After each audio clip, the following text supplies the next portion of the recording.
Oh, so where do I start? My dad didn't love me. This is look at I got a couch. It's our living room, so make yourself comfortable. I just did. Yeah. I just did. Okay. So class. we'll get started. What we like to do is... Are you going to be down there? You're not going to... Yeah, I mean, I could be up there if you want, but mainly we want to give everybody a chance to ask their questions, you know? You know what? Actually, I have nothing worthwhile to say. I don't have a speech. So I love opening it up. You want to do Q&A right away? Yeah, because... Do you guys want to do Q&A right away? And you'll see, I go off on tangents. This is great. Look at this. Ah, we love it. Okay. Well, if you want to line up at the microphone, anybody who has a question, let's give a quick kickoff question. Yes, kick it off. You know, my favorite thing that you've been a part of, and many things that I love, but is the Uncharted series. You know, which was the only video game. Oh yeah, I was in there. The only video game that my ex-wife would sit down and watch me play. She was that into it. That's why she's your ex. Yeah, well, what are you gonna do, right? But you know, I needed more games. Yeah, you know, I hear that a lot. Uncharted 4 was it, you know. Yeah, but, well, you know. But what brought you to the Uncharted series, and what made it something that you knew you wanted to be a part of, aside from the fact that it's a job?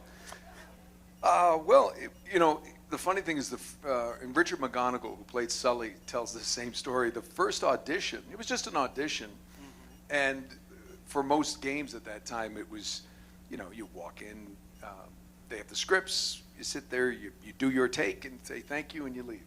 And I walked in, and Amy Hennig, our creator, Gordon Hunt, who's a legendary Hanna-Barbera director and stage director, and Helen Hunt's father, and he was there, and another one of the producers, and they were in the booth, and it was just this little small, and they said, okay, so just, you know, feel free to use the space that we have, even though it's small. I went, what?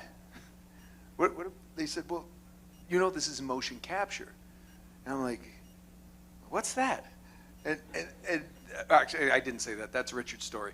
I was like, because I had done some mocap, so I just lied to all of you. I misremembered. And I said, oh, so, you know, and for motion capture stuff, you treat it like on camera, and I like to be off the book, off page.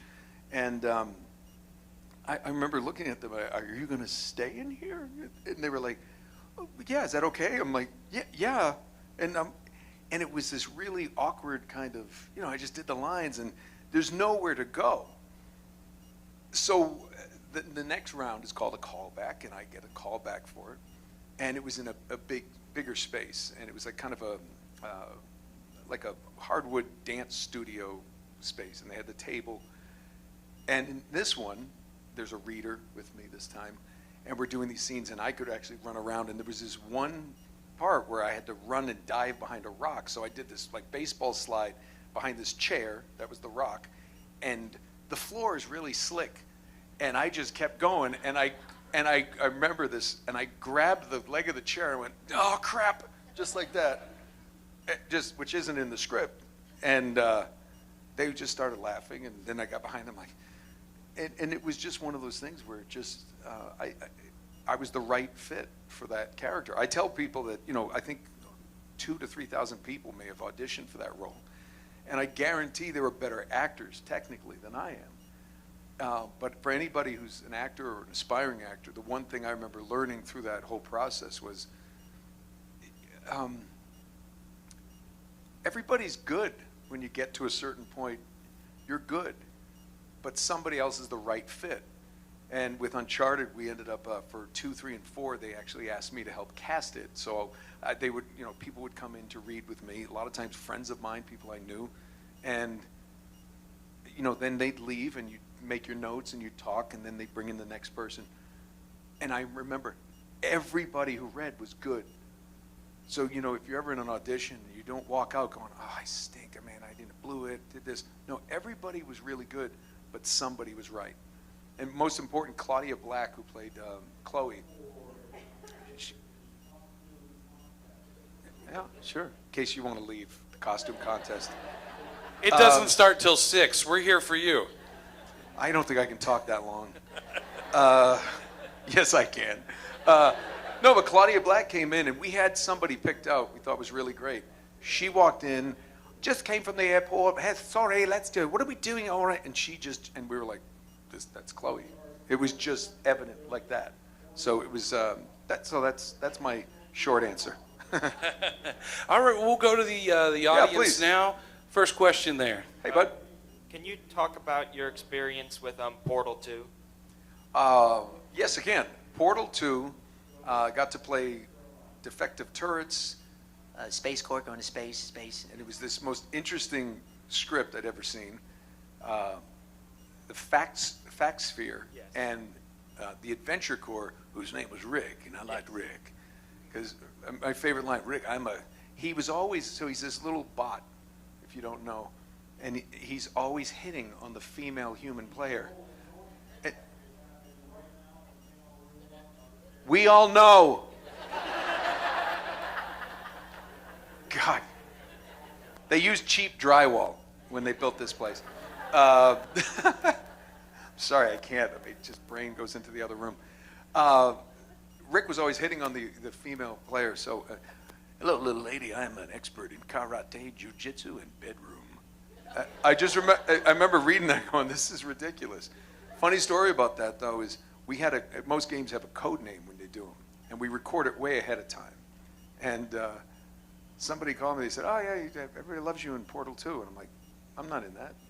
They're like, you are. And they said, no, go to, and I had to go online and find Space Corps. I'm like, what? This? And then somebody had put all the, on YouTube or something, all the lines. And I was like, oh, I remember that game. It was like a year ago. So it was, you move on to other things. But I am blown away by the fact that it has lasted so long. People still, like you, still remember it.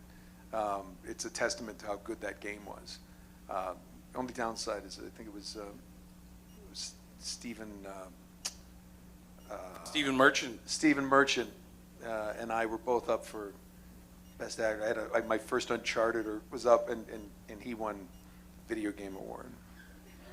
And I got to sit next to Mark Hamill, and I was just geeking out. And I lost, but I won. So it's okay. Space, going to space. Go to space. Space. All right, we'll Thank go you. to our next question here. Yeah, my son's playing Portal 2 now. He's 8, and he's I tried to play obsessed it. with it. Well, Yeah. then he's a genius because Yeah, I can't, he is. You I get can't further than figure me. it out. Yeah. All right, go ahead. So regarding all the Uncharted games, all the quips and one-liners that Nathan Drake has, is 85% of that all you, or does someone else take credit for that? Like in Uncharted 2, where you're like, you brought a hooker to church? That was me.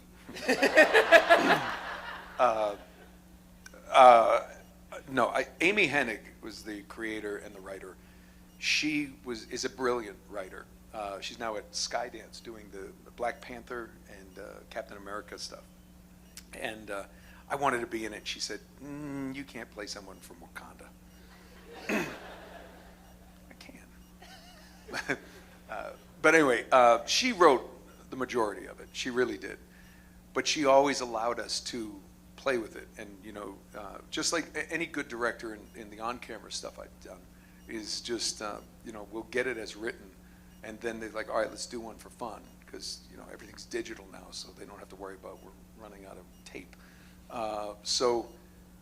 But there were certain things, specifically when we had to do, in the mocap, like that thing you were talking about, was actually Richard McGonigal.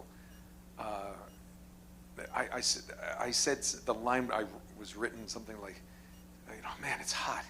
And he goes, or I said, come on, we got to keep going, Sully. And he said, I'm hot. He said, it's so damn hot. That's what it was. He was like, it's so damn hot. And instead, he said, that's hot. I'm sweating like a hooker in church. And everyone kind of looked up, and I just went, you brought a hooker to church? And he looked at me, not expecting me to say anything. He goes, why not? And that stayed in the game. So those little nuggets came out of it. But Amy Hennig wrote amazing dialogue and amazing things. More of the ad-libs that we used were like in-game.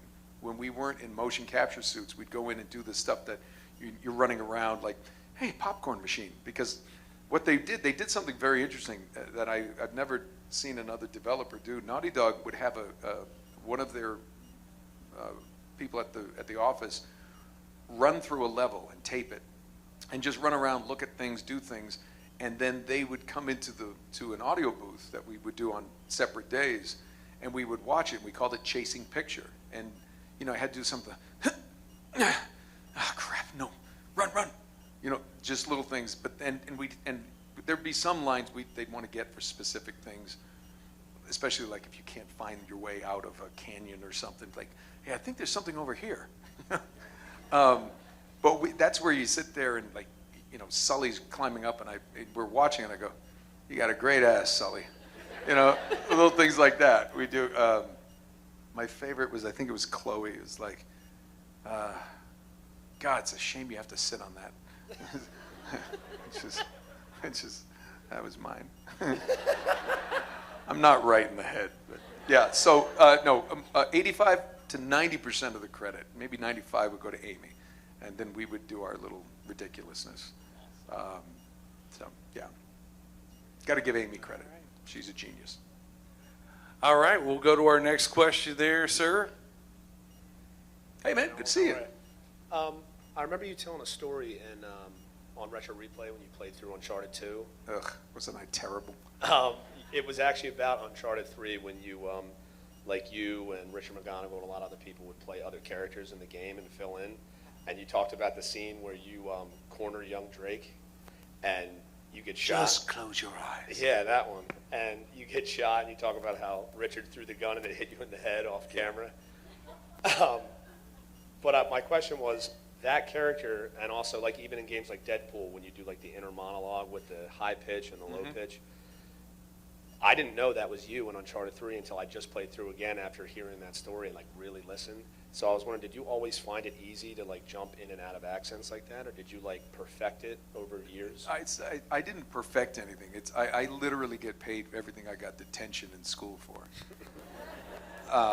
I was even as a kid, I was able to, I could do my Uncle Bob. He was from Danvers, Mass, and that's how he talked. And he was hard of hearing, so he before they had the nice little things when you're have a hearing trouble. They look like transistor radios. It looked like something out of Star Wars.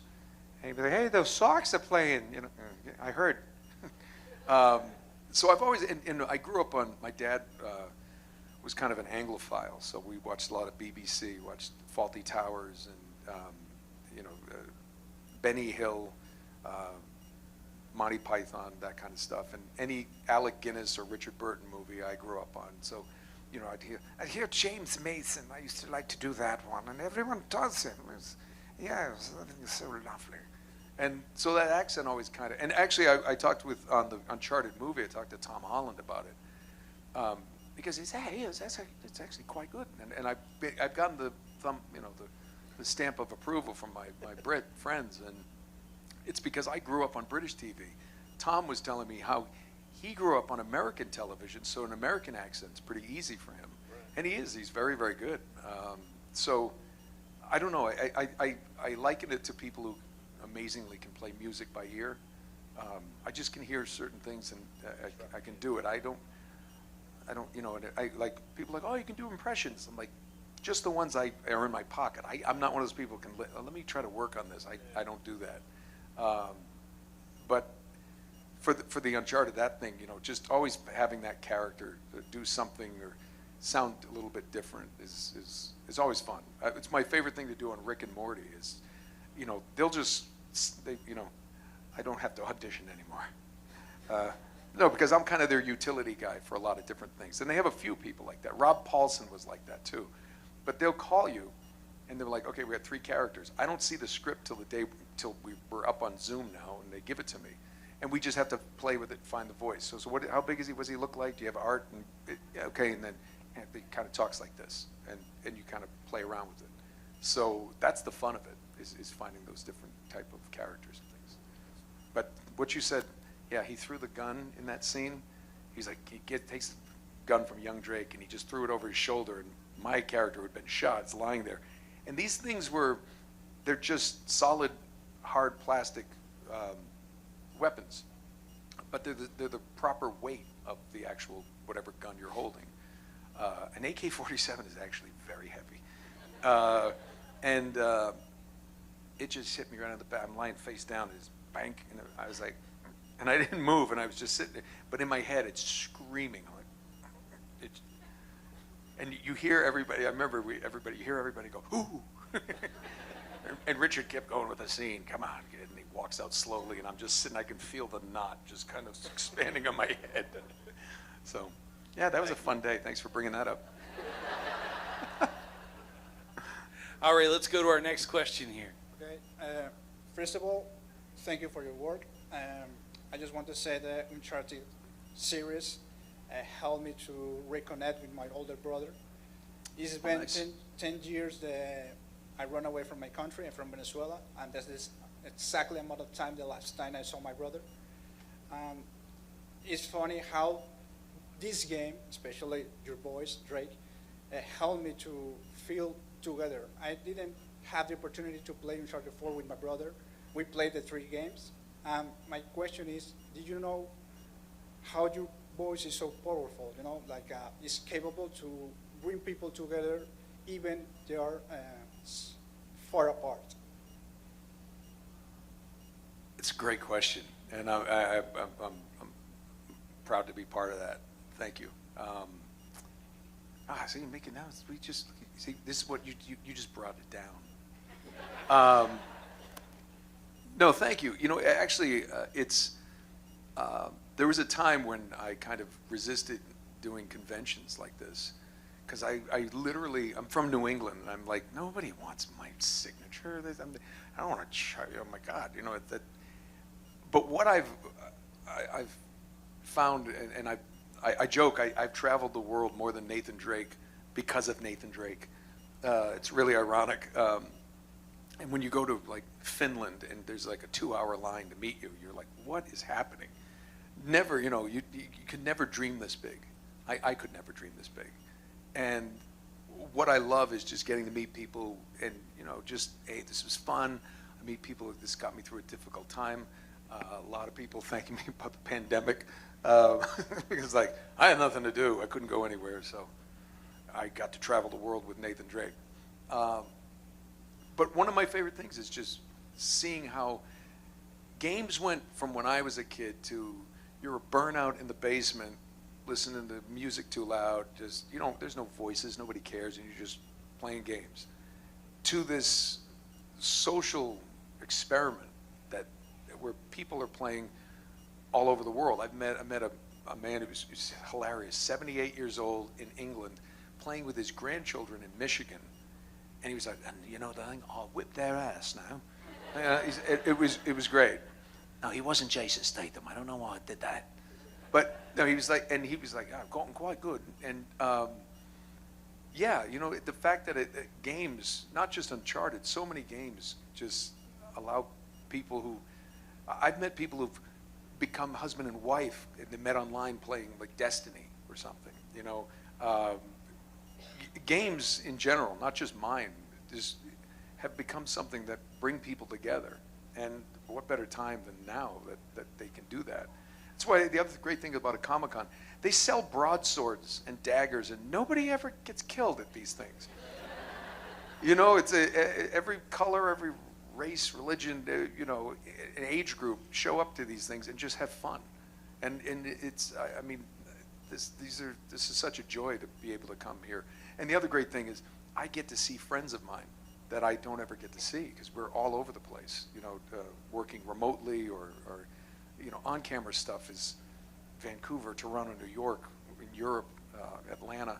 You know, you're never in the same city until you walk into a green room and go, hey, I didn't know you were here.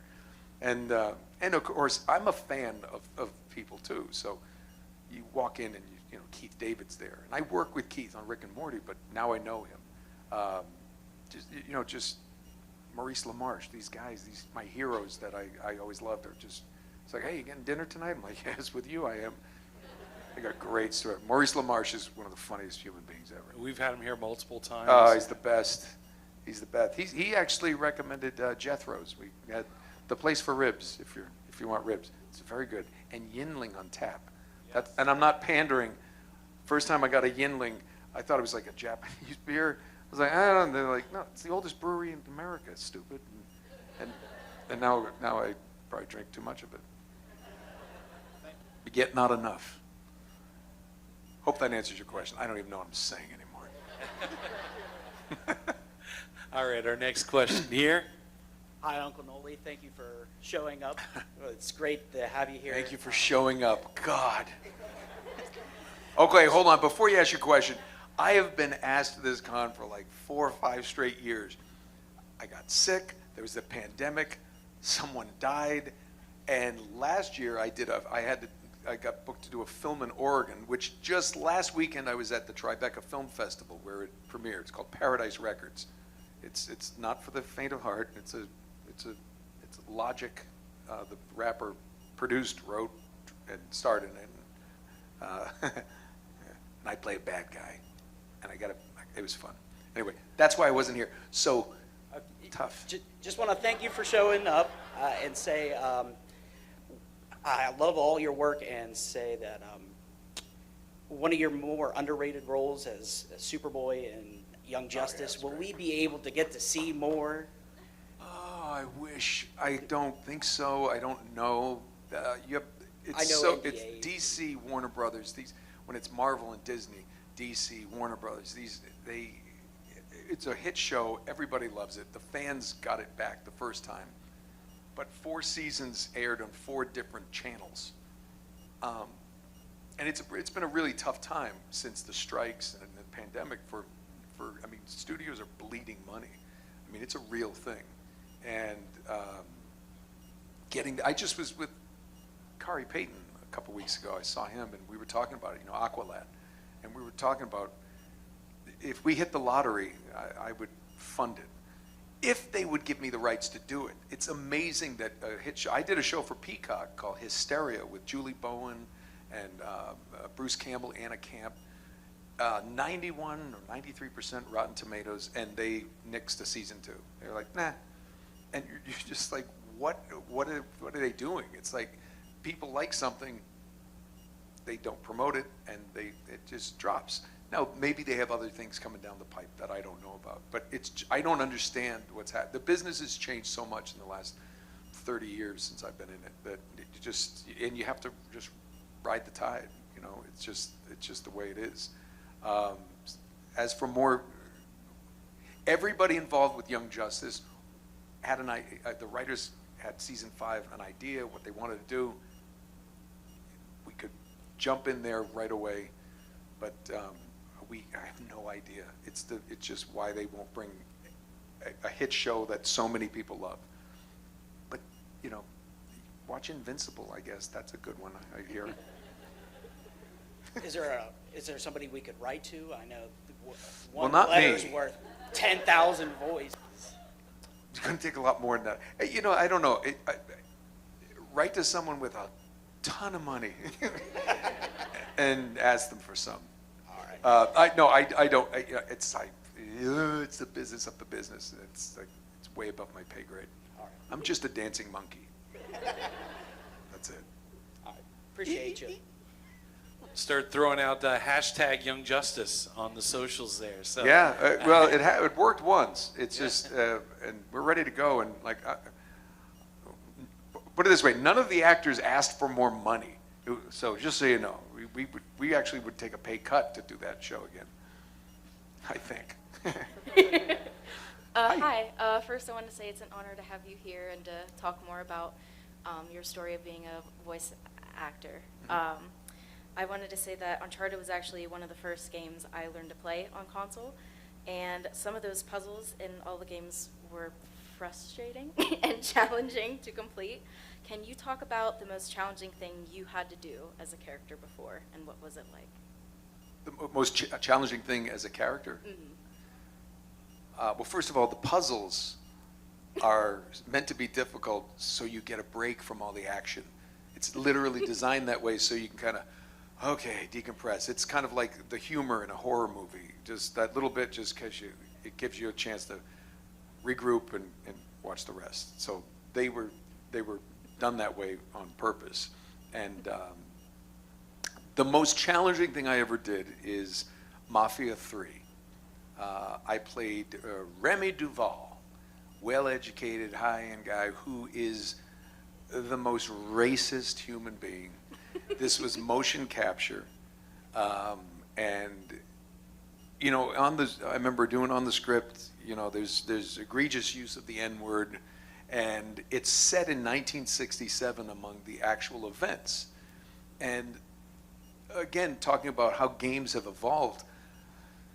Sometimes, you know, you miss that day in history class. You don't know the history. So certain games have been able to touch upon actual events in history. And 1967 was a very pivotal year in the civil rights movement. And, you know, but they set it among this great gameplay, but there's actual, you know, I think Lyndon Johnson is in, you know, they have he's not in it, he's dead, but somebody playing him, and actual news footage and stuff like that. But it was so hard to you know, and when I got the script and I was looking at it, I said, you know, this would be a real challenge as an actor. Let me see if, you know, do it. And when it's on paper, it's one thing. And then when you get into a room with other actors and you have to say these things to, you know, a black man, face to face. And there's one great actor in this one scene, and he just, you know, as I'm threatening, he starts crying, and I'm just like, I mean, you have to put aside yourself and your empathy and sit in this. I've never known hatred like that. You know, I mean, I don't think anybody in this room has really known, like, you know, looking at another human being in such a despicable way that, you know, it's like you're nothing. And that was the challenge for it. It was much more difficult than I thought it would be. I mean, it really was uncomfortable. It was, and the other actors were great. They were supportive. They're like, look, this is history. Some kids aren't going to read about this or get taught this. You know, they play this game, and it might get them to look this up, Google this, and figure, you know, is this, because it's real. And I remember calling Alan Tudyk. If you know Alan Tudyk, great actor.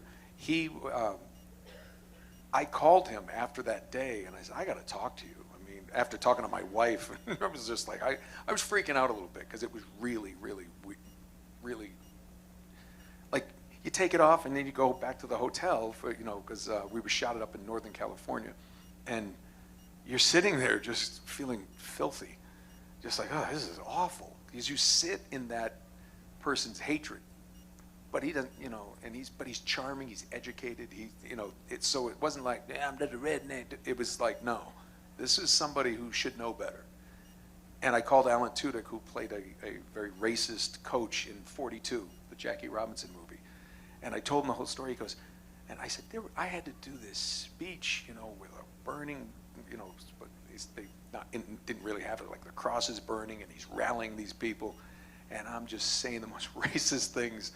And I said, they had like a group of like 20 people up there, you know, the crew and everything. He goes, 20? He said, I had like 5,000 people in a baseball stadium. I said the N-word about 600 times to Chadwick Boseman. He said, and I'm the most liberal. I'm like, yeah. He's like, it was sickening. So he didn't make me feel any better, is what I'm saying. He's hung up on me. He's like, you know, deal with it. No, but that was it. That was it. It was just, but we got through it, and the game actually did what it was supposed to do, and but it's not something I would want to revisit unless I'm getting paid a lot of money, because it was. But as an actor, you do know that, like, okay, I did it, and it came out okay, and I know that's not me, but that's what we do. That, you know, you and tapping into that though was I mean, again, nobody in this room you can't fathom that kind of hatred to another person. You can dislike someone, you might even but like, I mean, you know, he would just sit there and shoot. He could shoot somebody, whatever. Hey, somebody take care of that. It was just that. It was just this wall. So Okay, somebody asked something about something Thank fun. you. I actually think about it, and I feel a little nauseous. It was really, really uncomfortable. Hi, so my first tattoo will be Sick Parvis Magna on my forearm. Right there. Oh, that's awesome! Yeah. And I missed the first autograph sessions because the lines were just so long. Well, you know, hey. Because you're famous and you're just that The first, cool. I'm here all day, so. Okay, yeah. I was wondering if there's any way I could get you to write down Sick Parvis Magna and I could get it tattooed on my arm. So that way, like, you could write it and it'd be your, I got one or is that like... One rule. So I was telling you about the film with Logic. Logic is a wonderful guy, incredibly talented, huge Uncharted fan. He asked me to do that. And then, of course, I did it. And then he sent me the picture from the tattoo parlor about 2 weeks later, and he has it on his neck. And it was all red, and he's like, what do you think? I'm like, that looks awful, looks painful. And it was funny because I said, neck tattoo, nice, you're unhireable. And he said, that's cool, I'm rich. Yes, I will do that, and I promise not to misspell it. Okay. I did. I made one guy, he came up and he said, check it out. And it said, Sick Parvis Magnet. And I was like, oh, that looks great. Yeah, I got this. My son turned 18, when he turned 18, I said, what do you want for your birthday? He said, matching tattoos. I was like, oh. I said, all right, I get to pick it though. And fans had always been saying you should get one. So he got his on his wrist, and I got it where I don't have to cover it with makeup if I'm working on camera, because they always have to do all these things. So yes, I'll see you later. We'll get Thank you. We need a good size. If you find a blank piece of paper or something, depending on how big you want it, I guess tattoo artists can probably. About that big. Okay, well we can. Yeah. Sweet, thank you. I can write as big as you want. I can print it. Sweet, thank you. Check All my right, spelling now. though. Next question, what kind of tattoo would you like? I always thought I want to get like a little. I thought about a compass right here, but then somebody said it really hurts. Yeah, on your wrist. The GNA, when it got to my armpit, got a little spicy. Not gonna lie. And my son's right there. Does it hurt? And I literally just like I kung fu'd that. I was just like, I'm good. And again, inside my head, like when I got hit, I was screaming. I'm like, The guy's like, we're almost done. He could tell. Go What's your ahead, question? sir. So I became fascinated with the idea of motion capture when seeing a lot of like the behind the scenes stuff that Naughty Dog was putting out back when Uncharted was like still like coming out and everything. What was your favorite mocap scene that you had to perform over the course of all 4 games? Oh, wow. That's a lot of mocap. You have to remember, we did Golden Abyss, the Vita game, at the same time we did 3. So I have so many great memories from that. To pick one kind of scene when you're doing, I think it's funny, it was mocap, now it's perf cap, it's performance capture. It's like, it's cap, it's a thing. My favorite scenes were probably the ones with the ensemble of stuff. Working with Graham McTavish. Graham McTavish played Lazarevich in Uncharted 2. He's in Outlander. He's got a character in The Witcher. He did Preacher. He's doing the new Spartacus series. He was in New Zealand. I was with him when he got the call that he got Dwalin for the Hobbit movies. And he was in New Zealand. He was Lazarevich in Uncharted 2, the bad guy. He and I became such good friends that they wrote him as Cutter, Drake's best friend, in 3. So when we did 3, he was doing The Hobbit. He would fly from New Zealand, stay with me and my family. And the funny thing is, if you see him, he's plays like tough guys. He's got that weird beard and he's Scottish and rough. And then he'd walk in socks and like, no, what do you think? We'd open a lovely bottle of white wine.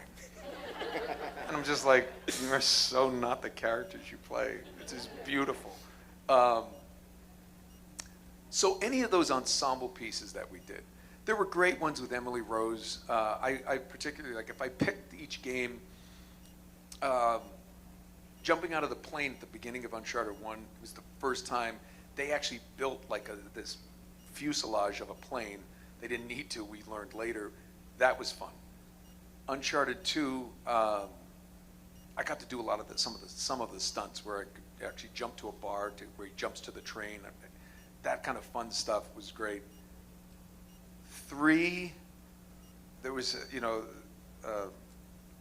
just those bigger scenes with everybody when you're doing, you have a lot to do and you're talking the papers and it's Chloe and because the great thing about performance capture, motion capture is it's just like you're on camera stuff and you're working opposite somebody and the way they say something might dictate how you're going to respond and a certain look they do. It changes on every take. And you never, another great thing I learned, never have a plan if you're an actor when you go into a scene. Know your lines, know what you're going to do, have an idea what you like to do, but then play and just let that stuff, let everything dictate it, And also in 3, the scene where he actually comes off the beach after being in the capsized ship and he finds Elena and he falls asleep in her lap. It was she and I, we had some really touching moments that I thought were grounded, the action game into like this.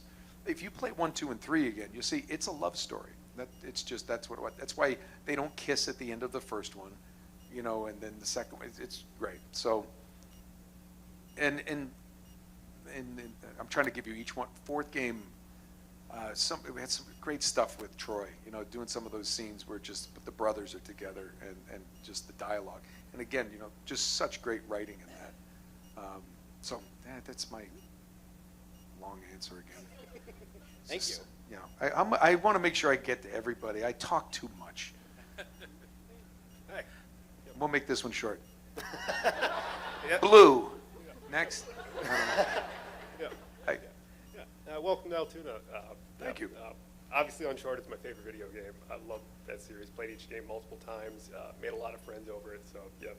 Just thank you for that. Oh, appreciate it. Yeah. Thank you for being. Listen, I wouldn't be here if there weren't people like you who like the game.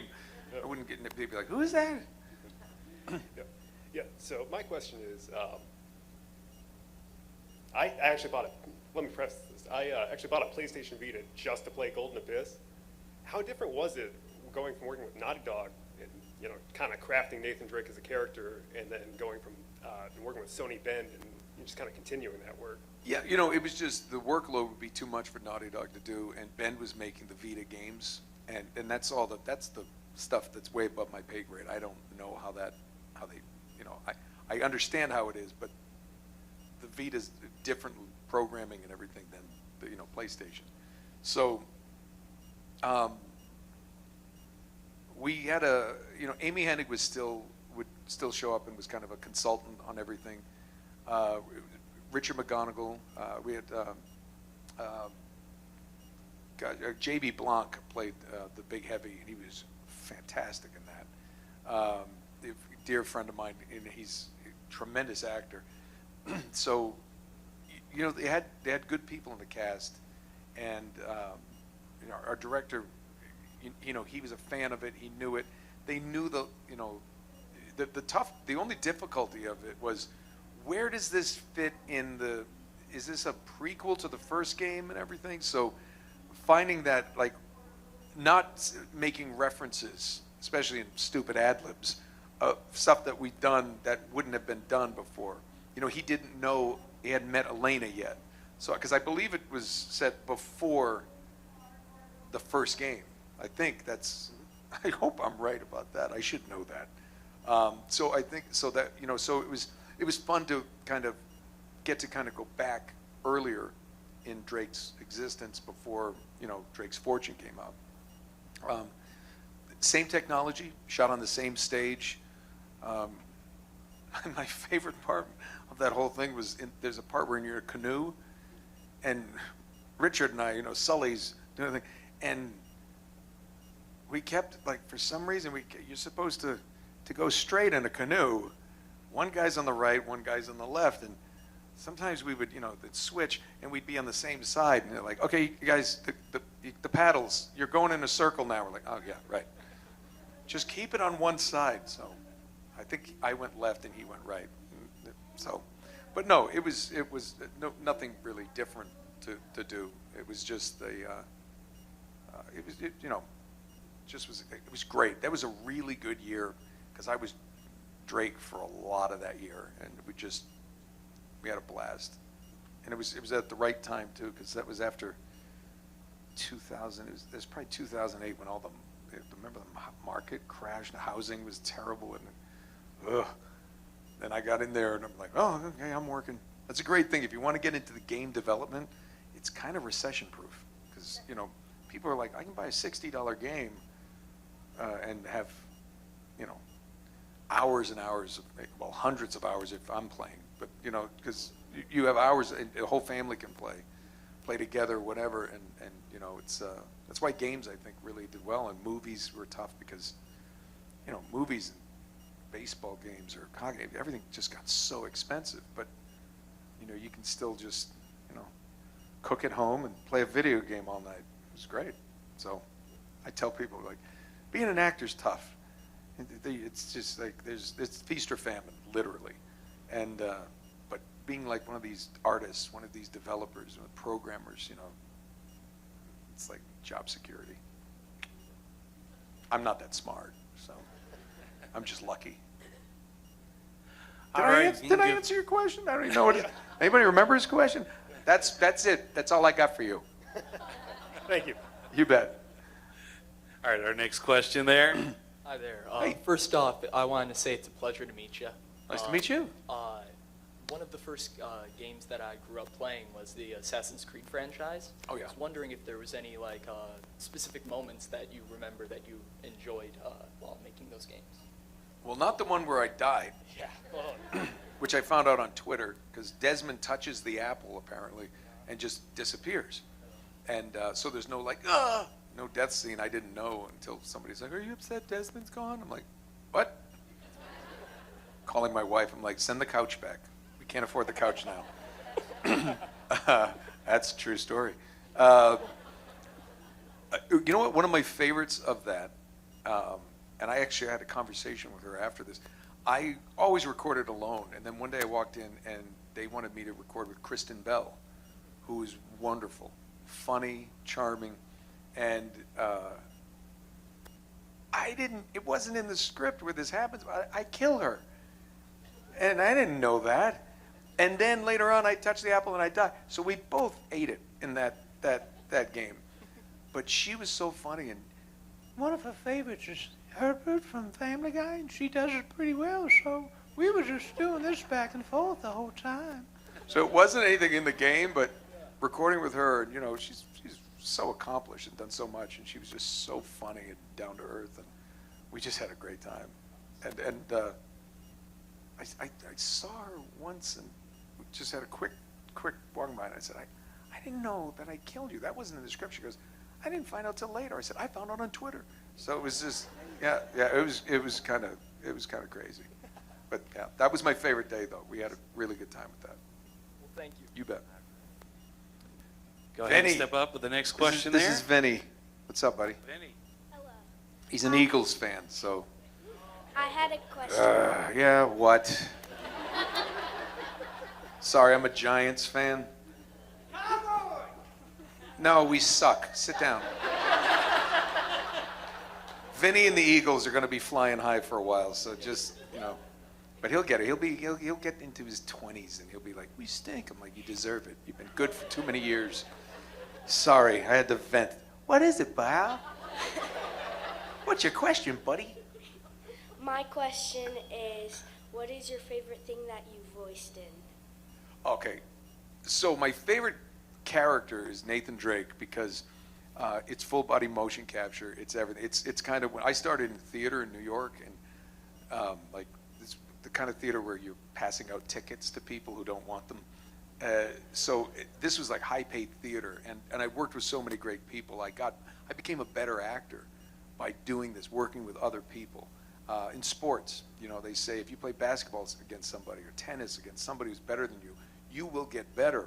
You're going to lose a lot, but you're going to get better. And that's my favorite character. Now, you said my favorite character to voice. I kind of take that differently, because Nathan Drake's my voice, if you haven't figured that out by now. Just under gunfire. No, shit, crap. Call of Duty, Dr. Richtofen is such a great, well-written character. And he started out very zany. He was like, this is like, oh, this is wunderbar. And now he's much more serious because there are multiple, if you played it, it's just all over the place. And right close, maybe, is Deadpool. Because Deadpool was such a, hell yeah, pal. Deadpool, and I realized both those characters, Dr. Richtofen, he controls time. He's smarter than anybody.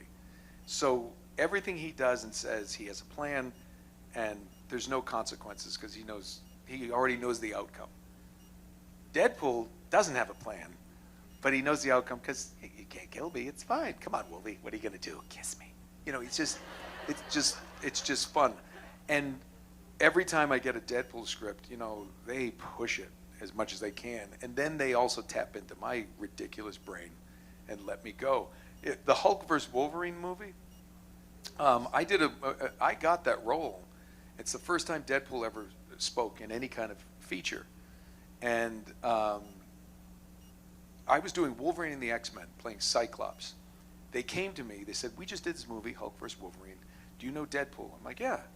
And they said, "Well, we had someone do it, and he's great, but we think it's not quite right." And they said, "Do you know how you were always saying things, doing things in between takes of Wolverine and the X-Men that would get us fired or canceled, or canceled?" I'm like, "Yeah, because I got a dirty mouth." And I said, "Yeah." They said, "We think that might be Deadpool." So we went into the studio, and they told me the premise and everything, and they had a TV screen in the booth, and they said, "We're going to play the film. We'll show you." And I said, "Okay, great. See the scenes." I'm like, "Okay." And they went back into the on the other side of the glass where the control engineer and everybody is. And I said, "Wait, I need a script." And they said, "No, that's the fun part. We're going to show you the scene, but we've taken out the Deadpool lines. There's no mouth flaps, so just make it up." I ad-libbed the whole movie. And, we did multiple passes, and some things worked, some things didn't, but we ended up with a movie. Just like, so everything you see and hear is just, which is perfect for Deadpool because I don't know the context of the movie. Deadpool wouldn't. Even if he has lines, he's not going to say them. So I just played it off the top of my head. Just these, I got to sit with Ryan Reynolds actually last weekend, and he was just like, "Yeah, he said, that was my first one I saw." He said, it was awesome. He said, and I told him that story. He goes, that makes perfect sense to me. And I'm like, "Do you ad-lib your movies, Ryan?" No, but he writes them. So he kind of does. By the way, so Canadian. He's actually, if you're not a fan of his, you should be. He's one of the most humble, down-to-earth, normal guys. And he's tall. I mean, I'm 6'1", and I'm like, "Oh, okay. And he gave me, actually, this is very Deadpool. He knew I'm a Wrexham fan, his football club, and he gave me a hat. And then as I'm walking out, he grabs his sweatshirt. He goes, "Hey, it might have a stain on it, but here, take it. That's the one I actually wore in the show. You can." And I'm like, he said, "This is yours?" He goes, "Yeah, it's yours now." He said, "I can get another one." And I just went, "It smells like you." And he goes, "I know."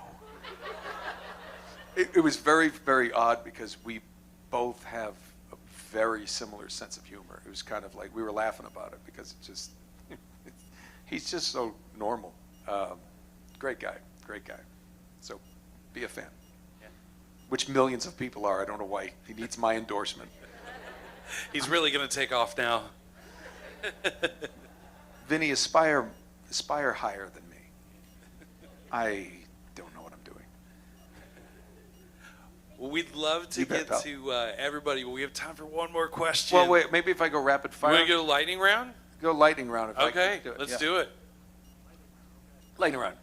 All right, so as Blue. the voice of Deadpool, the Thank video you. game was probably the hardest I have ever laughed in my life.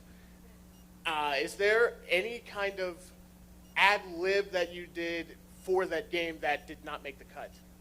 No. No, I mean, I tell myself to F off. in an ad lib in the Deadpool game. If that made it, and I actually did that, and they go, "Can we use that?" I'm like, "Yeah, sure." And yeah, so I'm sure some did. It's literally just like I just vomit stuff out, and they just pick what they like. I honest to God, sometimes I walk out of a session like, "What'd you say?" I'm like, "I don't remember." And it's true, I don't. So most of it probably made it because they were great, but they wrote great stuff too. So I don't want to take that away from them. Writers are very, very important. You can't ad lib unless you have. This is not lightning, is it? You can't ad lib. You can't ad lib unless you have a good structure.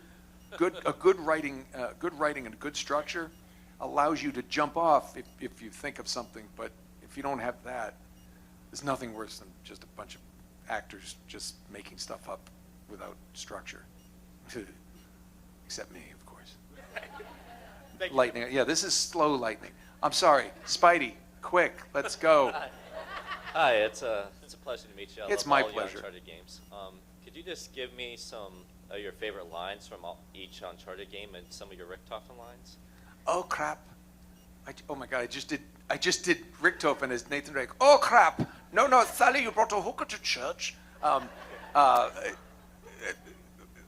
Richtofen, I hate you, Dempsey. I need more ammunition. Why does the infernal box torture me? We could be here all day with those things. And Nathan Drake, yeah. Oh crap is such a great one. And oh God, I'm not good at lightning. Come see me at the table. I'll think of some. Okay. I'll see you there. There's so many. You know how many years I've done this? Hey, Bob. Hey, I was gonna ask, what's out of Assassin's Creed, like in general, what's your favorite line you did, or like how much of it was like you, not like A lot of that was off the script. That was early in my career, those first 3 games, and you just and Desmond. I tell people Desmond is Nathan Drake without the personality. So he's like, why is my father Abstergo? Everything sucks. Nothing is true. Everything is permitted. But he was just always so serious about things. Ezio, what's the matter, you? But they killed me off. So I don't know. It was one of my favorite games scripts to read. It was one of the most interesting things I've ever seen. The whole idea of the animus going back into your ancestry and reliving those and gaining. It's a long story. It's just long. I wish they hadn't killed him off. I wanted to see where it would go. So, I played Black Flag though with my kid. Pirate ships. It's cool. Sorry, I don't have a better answer. No, it's fine, no. But Desmond didn't have great lines. The Ezio had great stuff. Connor. They. And Ezio was my favorite. Roger Craig Smith, brilliant. And so I thought that was one of my favorite characters. Desmond got a little whiny, a little boring. Oh, my dad doesn't like me. See how I brought that back from the couch? But if you have any more questions, meet me at the table. Let me get these last 2 and we'll let you go back. Anybody else have to pee? So one of the games I actually didn't know that you were in until you were announced to come to Comic-Con was The Last of Us as David. That's right, tiny little pieces. How did you feel about playing that character? Loved it. Neil Druckmann came to me. The idea to play the big heavy in the end of Last of Us after being Naughty Dog's hero poster boy was great. And my favorite part of he showed me the artwork, and I saw this picture of him, and just this, it's the picture of David holding the rifle, and it's just slumped to his side, and he has the kindest eyes. He's a kind face, and it made me think of the actor David Strathairn. He's been in tons of stuff. Google him, you'll be like, oh yeah, that guy. And that's why I wanted to find a voice that was very kind and gentle, somebody like, we can get you that medicine. So then when the turn comes where he's not so nice, you find it. But he's not a villain. I don't treat him as a villain. You never play villains. Even Remy Duvall, you have to find something that you like about him. And the charm of Remy Duvall was great. What he used it for was evil. But with David, they said, he was so evil and he ate people and he tried to get Ellie. And I said, well, from my perspective, it's an apocalyptic world. I told you, lightning, terrible. Okay. It's an apocalyptic It's all right. world. We're loving it. He is in charge of taking care of his flock and all these people. Food is scarce. What are they going to do? They go to the unthinkable, you know. I don't think they're sitting there going, "Oh, we're going to eat Gary tonight. You know, it's going to be great." You know, it's like, "Oh, I always liked Gary. Oh, he's even better with some fucking ketchup." And then with Ellie, you kind of, I had to justify that. I was like, well, here's somebody who's, what if all the women, they can't procreate? What if all this stuff, you know? But she was so young. I was like, well, she was, yeah, but you know, back in less than 200 years ago, people were getting married off at 11. You know, you can't use. If David walked in here, you lock him up and throw away the key. But under those circumstances, everything has to change. That's how you justify a villain. So to do that character, I thought was great to be able to play it like that. So then you have somebody that you truly despise. When he loses it, you have somebody you can't wait to hit him with that machete, which was funny because they used a Nerf bat and they put this bar right above my head, but I could feel the wind every time Ashley Johnson was coming down, chopping at my head, and I'm just sitting there going, okay, try to keep your, okay, this is weird. And I'm trying not to laugh, and she's doing it, tears, it's snot, she's just, and I'm like, just close. Don't ruin the take, just take it. But it's, and I'm just thinking, wow, this is seconds away from breaking my nose. I mean, it's just, so that's, and it was great to play it. I like playing the darker characters. I mean, Nathan Drake was great, getting to be the hero, but as an actor, you want to just, you know, try this, and can I do that? Let me try that. Yeah, I played a Viking beaver in a Nickelodeon show. I love that. That's what I love about voiceover, too. Different characters. There you go. See, I told you, get the one. Much. Yeah, we got, you're on the spot now. You're the last question. This better be good, boy. That's my Sam Elliott. AARP. USAA. Roadhouse. Which he never says in the film, by the way. So disappointing. So I was going to ask about your experience working on Spec Ops: The Line, voicing Walker, see if you had any favorite moments or anything. Maybe for the sake of lightning round, I could just ask you, do you feel like a hero yet? Yeah. I felt like a hero when I had my kids, and they were like, well, what do you be a dad? It's like, I just want to keep them alive. And they're 22 and 25, so now I don't care. I'm being serious. Spec Ops: The Line, a game way ahead of its time. It's a psychological mind bender. My favorite story about that is Walt Williams wrote it. His brother was in the military, and they were playing when he came back home at one point. They were playing games together, and he said, Walt's in game development. He said, you know what the problem with you guys? You do these military games, and like if you choose A, you know it's a good thing. If you choose B, you lose. He said sometimes as a soldier out there, though, man, he says both choices you lose. And Walt was like, ding. So the white phosphorus. So there have been people who they restart the game because they chose one way and they go the other way, and it's just as bad. And it was just it's very Heart of Darkness, Joseph Conrad. Gentlemen, welcome to Dubai. And the thing I liked about it was we had 3 different voices. I'm wrapping this up. Right. ABC. It was like, all right, boys, gentlemen, welcome to Dubai. And we go in, and then as it's based in an apocalyptic sandstorm is eating up Dubai. This rogue Marine and his unit have taken over martial law in the town. So the Marines have to go in to try to find him, see if he's alive, and then chaos ensues.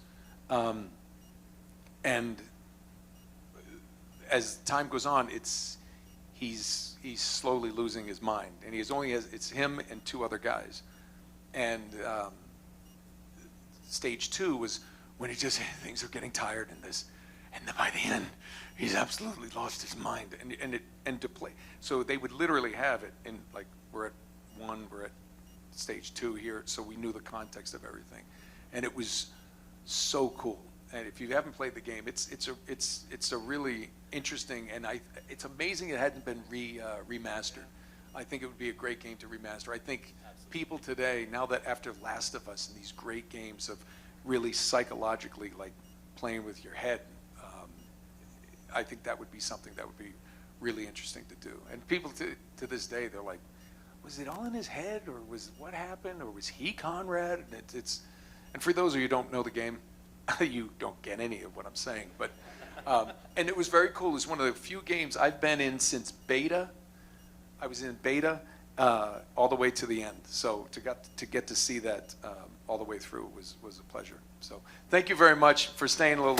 Thank you for being patient. Hey, it's okay. I appreciate it. I'll be here all day hanging out. I know. I wish that we could extend this and talk another hour. I'm glad we got to talk about David. From Last of That would have been my question. Tiny little pieces. Yeah. Oh, it's making my stomach turn in the best possible way just hearing it. Like that game did. So one more time, so grateful to have Nolan North.